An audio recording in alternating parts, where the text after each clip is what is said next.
Cermin itu kupikir hanya hiasan antik dari pasar loak. Tapi sejak kutaruh di kamarku, aku merasa sedang diawasi. Bukan oleh siapapun di luar kamar, tapi oleh diriku sendiri. Tapi oleh diriku sendiri yang ada di dalam cermin. Dan yang paling menakutkan, dia mulai bergerak lebih dulu dariku. Vira, 24 tahun, baru dapat kerja di agensi digital. Pindah dari Bogor ke Jakarta, cari kosan murah tapi aman. Dapat kamar kos di Rawamangun, bangunan 2 lantai 10 kamar, cukup bersih. Ia menempati kamar nomor 3 di lantai atas. Kamar menghadap selatan tapi kosong dan agak mengap. Untuk mempercantik kamar, ia beli cermin besar vintage dari pasar loak Jatinegara. Cermin kayu jati berbingkai ukiran naga. Penjual bilang jangan dilap dengan air garam. Dia tidak suka.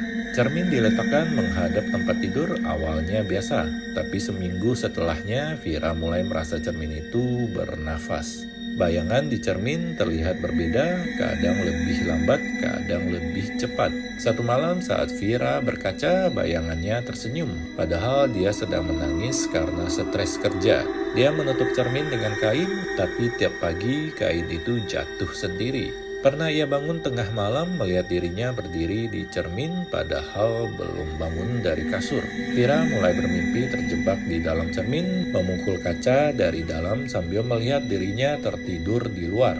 Ia melihat versi dirinya yang lebih pucat dan mata lebih gelap menatap balik, tak bergerak. Suatu hari ia kehilangan waktu, jam 9 malam, lalu tiba-tiba sudah jam 3 pagi. Saat menonton rekaman CCTV koridor, ia terlihat berdiri diam di depan cermin kamarnya selama 2 jam.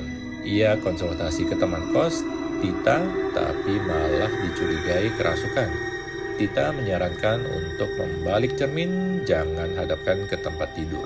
Setelah cermin dibalik, suara berbisik muncul tiap malam. Kamu cantik kalau aku yang menggantikan.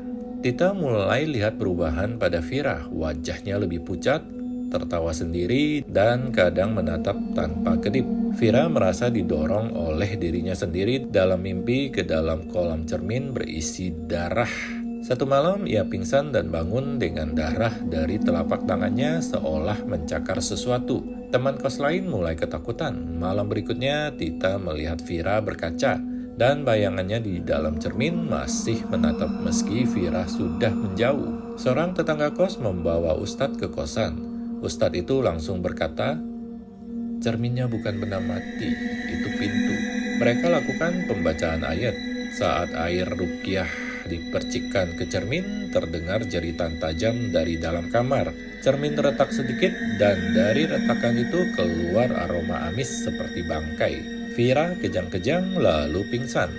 Saat sadar, ia tidak ingat apapun selama 2 minggu terakhir. Vira akhirnya pindah. Ia tetap merasa ada yang menatapnya dari balik layar ponsel saat selfie. Cermin itu sudah dibuang ke sungai oleh ibu kos. Tapi seminggu kemudian penghuni kamar baru di kamar 3 mengadu ke ibu kos.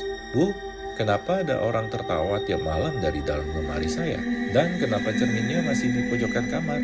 Cermin itu tidak pernah dibuang, ia kembali ke tempat yang memilihnya.